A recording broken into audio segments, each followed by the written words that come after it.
तीसरा बाब। सूखे हाथ वाला आदमी। और वो इबादत खाने में फिर दाखिल हुआ और वहां एक आदमी था जिसका हाथ सूखा हुआ था, और वो उसकी ताक में रहे कि अगर वो उसे सब्त के दिन अच्छा करे तो उस पर इल्जाम लगाए।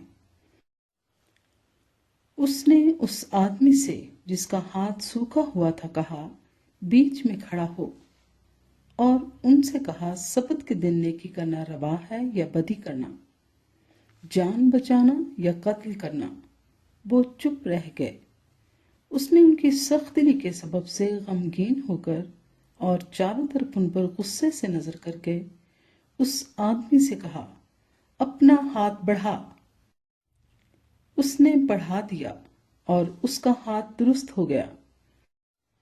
फिर फरीसी फिलफौर बाहर जाकर हेरोदियों के साथ उसके बरखिलाफ मशवरा करने लगे कि उसे किस तरह हलाक करें। झील के किनारे भीड़।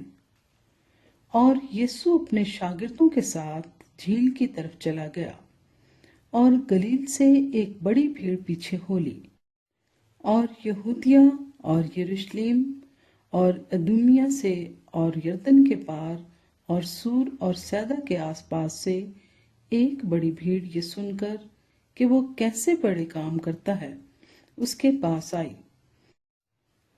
बस उसने अपने शागिर्दों से कहा, भीड़ की वजह से एक छोटी कश्ती मेरे लिए तैयार रहे ताकि वो मुझे दबा न डालें, क्योंकि उसने बहुत लोगों को अच्छा किया था।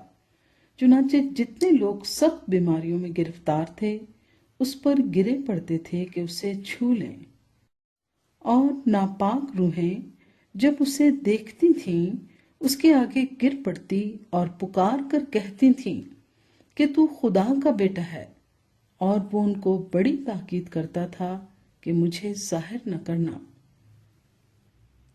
यीशु 12 रसूल चुनता है। फिर वो पहाड़ पर चढ़ गया और जिनको वो आप चाहता था उनको पास बुलाया, और वो उसके पास चले आए, और उसने 12 को मुकर्रर किया ताकि उसके साथ रहें और वो उनको भेजे कि मुनादी करें और बदरूहों को निकालने का इख्तियार रखें।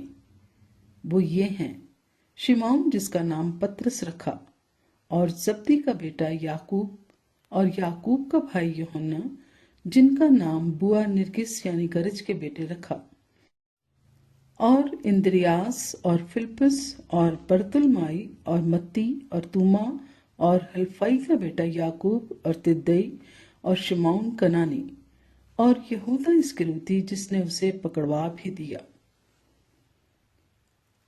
यीशु और बालज़बूल।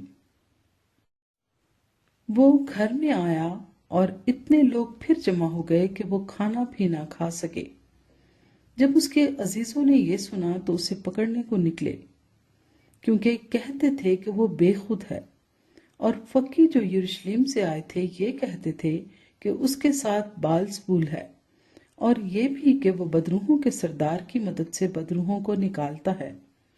वो उनको पास बुलाकर उनसे तमसीलों में कहने लगा कि शैतान को शैतान किस तरह निकाल सकता है, और अगर किसी सल्तनत में फूट पड़ जाए तो वो सल्तनत कायम नहीं रह सकती, और अगर किसी घर में फूट पड़ जाए तो वो घर कायम ना रह सकेगा, और अगर शैतान अपना ही मुखालिफ होकर अपने में फूट डाले तो वो कायम नहीं रह सकता, बल्कि उसका खात्मा हो जाएगा। लेकिन कोई आदमी किसी जोरावर के घर में घुसकर उसके असबाब को लूट नहीं सकता जब तक वो पहले उस जोरावर को ना बांध ले, तब उसका घर लूट लेगा। मैं तुमसे सच कहता हूं कि बनी आदम के सब गुनाह और जितना कुफ्र वो बकते हैं मुआफ किया जाएगा, लेकिन जो कोई रूहुल कुद्स के हक में कुफ्र बके वो अब तक माफी ना पाएगा, बल्कि अब्दी गुनाह का कसूरवार है, क्योंकि वो कहते थे कि उसमें नापाक रूह है। यीशु की माँ और भाई। फिर उसकी माँ और उसके भाई आए और बाहर खड़े होकर उसे बुलवा भेजा, और भीड़ उसके आसपास बैठी थी और उन्होंने उससे कहा, देख तेरी माँ और तेरे भाई बाहर तुझे पूछते हैं। उसने उनको ये जवाब दिया, मेरी माँ और मेरे भाई कौन हैं? और उन पर जो उसके गिर्द बैठे थे नजर करके कहा, देखो मेरी माँ और मेरे भाई ये हैं। क्योंकि जो कोई खुदा की मर्जी पर चले वही मेरा भाई और मेरी बहन और माँ है।